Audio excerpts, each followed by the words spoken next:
Hello, I'm back. I'm here to make yet another video. So here's how to make house. A very important thing, start off with the groove. Also a very important thing, you start off with the kick drum. Don't forget the kick, oh my god, don't forget the kick drum. So it doesn't have to be anything complex. You can just do a simple boom, boom, boom, boom, boom. That's all you need. That's really all you need. But then for the top loop, you're gonna, on top of that, you're probably gonna want hats, you're probably gonna want snares. You can just use the loop. I got this one from the Vengeance Deep House. But Kashmir has some good ones. It doesn't matter as long as it sounds a bit like. Oh, I forgot to mention tempo. Usually you're gonna want to be in like the 120 range, but this one's pretty down tempo, like down tempo house for whatever fucking reason. So yeah, I did 110. You can hear that the hats are pretty warped and such, because it's meant to be a 128, and that's usually where the majority of house is, and where you should probably give it houses. So in total, you're gonna want to have that kick, ooch, ooch, ooch, ooch. That's what you want. So you get a total, in total you get something like, and it's that, basically the entire fucking song. Then not first, and what you're going to want to do is establish some sort of groove in the bass line, because I personally will leave the bass line going the entire song, but I'll take the melodies out, I'll add other elements, and I'll explain that whole structure later. So here's how the bass line sounds.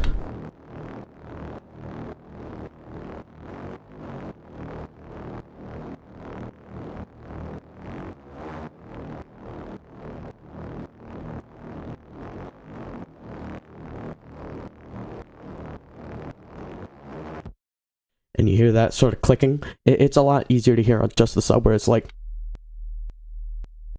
So the reason that's clicking is because for some reason the default sidechain in LFO Tool has like a hard drop off, and oh yeah, just put sidechain on basically everything except for the drums. And so what you're gonna want to do is to get rid of that clicking, just move it slightly, so it's still off, so it's still kind of lower down when the kick and the snare is happening, like on the beat, but then off beats it sort of goes up like. That's the sort of sound you want. So if I just play the bass line, you'll get something like.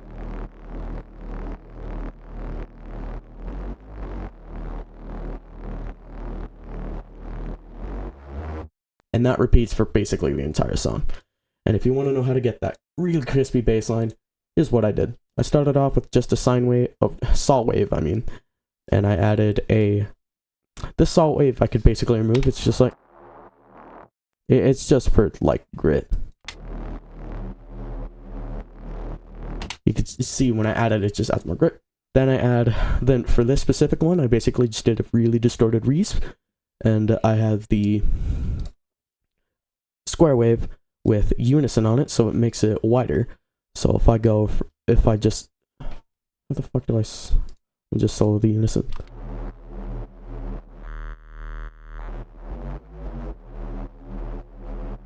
And the only reason you can tell which pitch it is because I had a sine wave. And the reason why when I add a saw, it kind of drops, is because in here, the effects are very important. First, I use this linear full distortion, and this is basically what makes the entire sound work. See, without it, it's just kind of a really bitty lead, just like somewhat of a Reese, but I add that linear fold, it kind of basically destroys it. It's great. I use it on basically all my leads, all my whatever. Then single band compression just to make sure it's always loud, and then this analog because I cut out the sub range because it was kind of muddy and kind of sounded like shit. So I cut out the sub range and added just a sub bass that's just a sine wave. So in total, it just hits a lot better.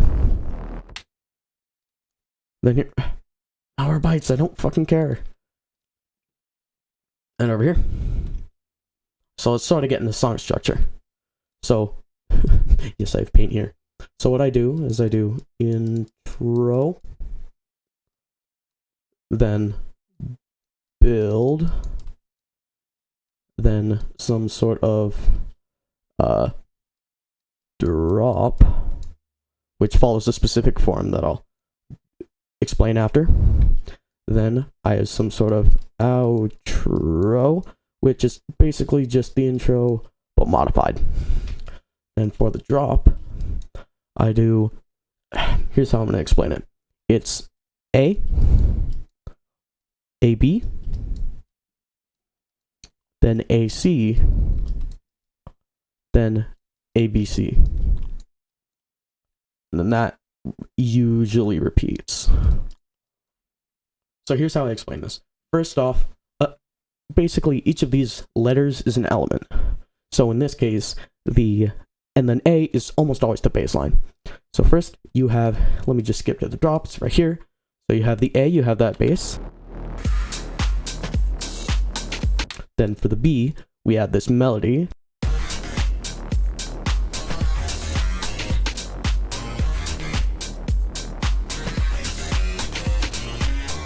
And yet again for the melody, we're using that funny little trick where it's just like a normal oscillator plus that linear fold distortion, which just completely destroys it.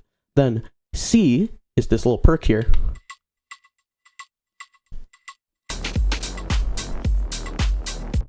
And it just adds everything. Then we kind of bring it all together with the perk and the melody.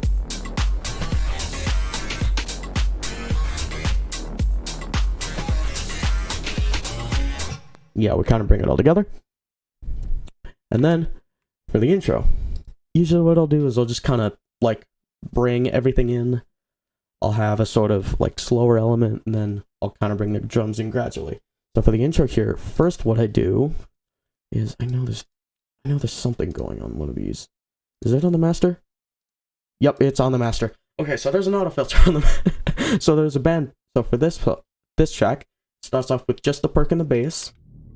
And there's a band pass on the master, so it kind of stays low. Then it kind of moves up. The kick comes in.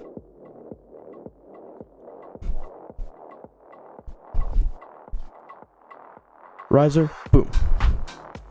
And then slowly using all this, and then the band pass kind of widens up.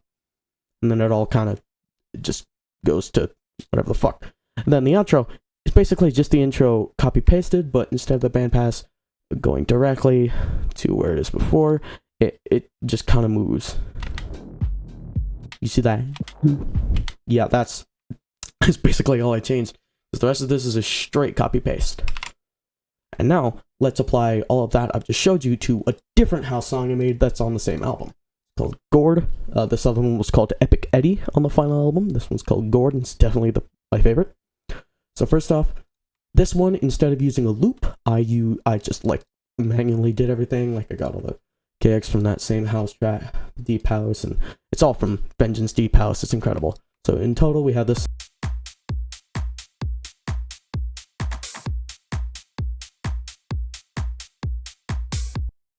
Yeah, it's a bit faster. It's at 130.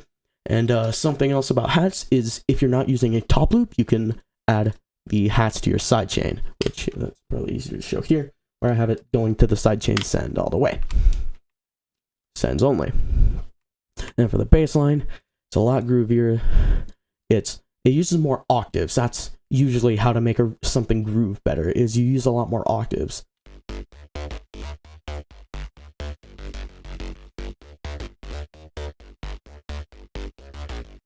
You see this one's in G because I had to make 12 songs. I didn't want to name them all. And so I just named them based off the key. G. So what's a word that starts with the G? Gourd. E flat. Okay, so I'm gonna have two E's. There's E epic, and then it was originally Epic Ebony, but I'm like, nah, that sounds somewhat problematic. Epic Eddie. Why not? Epic Eddie. God. And the bass line uses that same trick, where it's just a normal bass, and then FM from sine wave usually just gives it more. And then instead of a linear, instead of that linear fold, it uses a hard clip, which is basically linear fold, but less of them.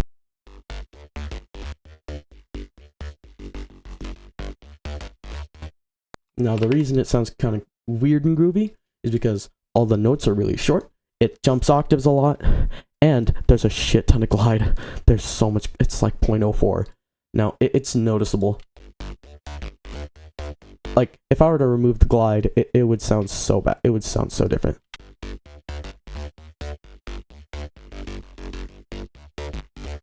Just kind of, it just kind of slides in. And again, we have this for the ABAC form. Okay, A, B, AC, AC, ABC. We have A as the bass line yet again.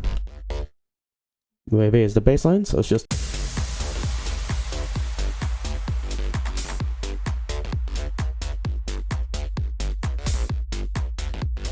Then for B, we actually have two elements this time. I know you can't see my face, I'm doing gestures, whatever. We actually have two elements. We have these chords, and we have this crowd that kind of go.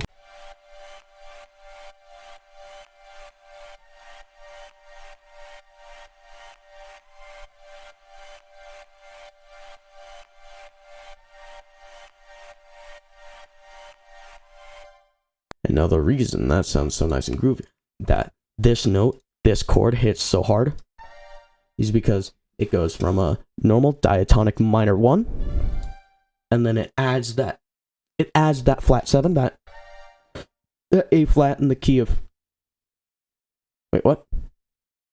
What? Oh, this is not in first inversion, that's why.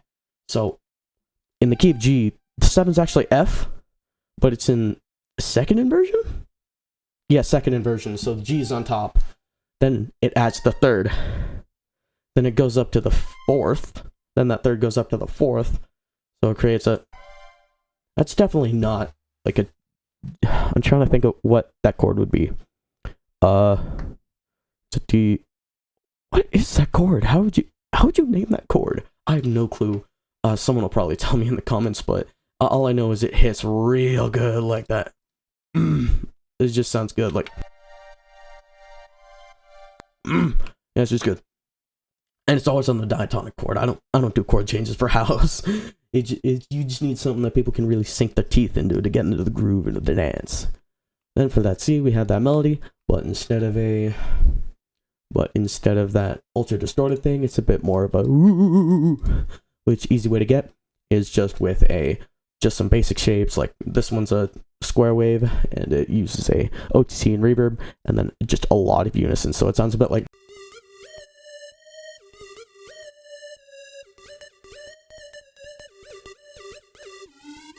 And again, the secret for groove is short notes and a lot of jumps. And then again, we have that glide trick that's just the tiniest bit more than the bass, just because it like doesn't need to actually hit the note. It just needs to be woo, woo, woo. Then also very important that I fucking forgot to mention on the actual, speaking on the actual like explanation bit is effects. So first we only have 4 effects here. I think in the other one it was only 1 channel, but it was 2. There's only 2 major ones that you have to have, and then there's optional ones. Like this crowd is basically just a part of the chords. It's not necessarily like supposed to be a part of it, if that makes sense. I don't know. So first off, we have this build-up loop because I was too lazy to just have a long riser.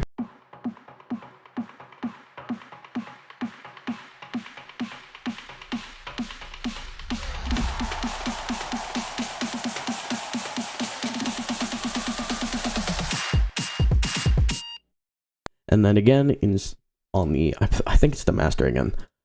Yep, it's on the master. So instead of the device on, it's the frequency. Why do I change the resonance? What do I change the resonance goes down? Whatever. I don't know why I did that. So for the frequency, if I just solo the bass, what it does is it kind of gets more muffled. It gets muffled, and then it sort of opens up over the course of the intro. Like.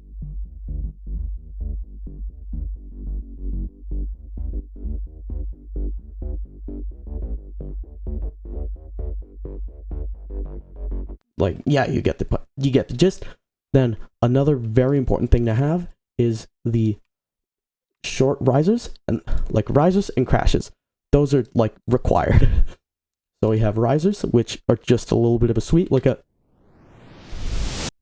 and I use that everywhere. Like basically every 4 bars, I have a rise going into a crash, and then that impact or crash or whatever, it just kind of brings you down slower instead of going, oh, it's oh. I think I explained that in my FAF video. Go check that out. But if I take the intro to the first drop and then I just remove the impact, hear how it is. You hear how disappointing that is? Now if I add the impact, it goes.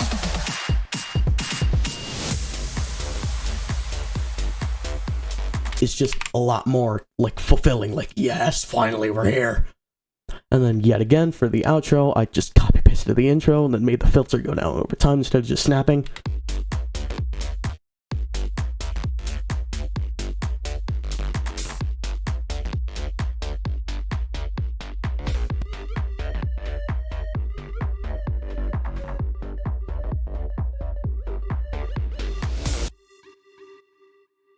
And very important thing is make sure you have an outro, because the reason you wouldn't want to just end it on a drop is, first, it's underwhelming. It's like not having an impact for your drop, and second off, it's like really helpful for DJs. Like I've been starting to learn how to DJ. Like that's why I made this whole house album. Check it out on Spotify.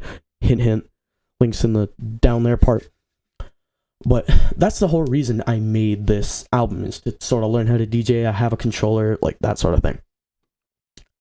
And it's very helpful to have an actual outro instead of just ending in the middle of the drop, because then the DJ will have a bit more time to sort of set up the transition, because it's really easy to like set up the song. It's easy to do a transition. It's hard to do a transition in the middle of a drop without it sounding underwhelming, because you're going from a drop to an intro instead of going from an outro to an intro, if that makes any sense.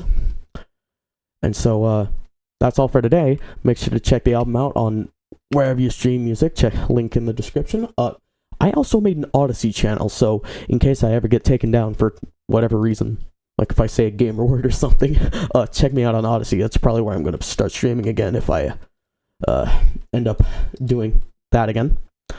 But that's all for today. Bye.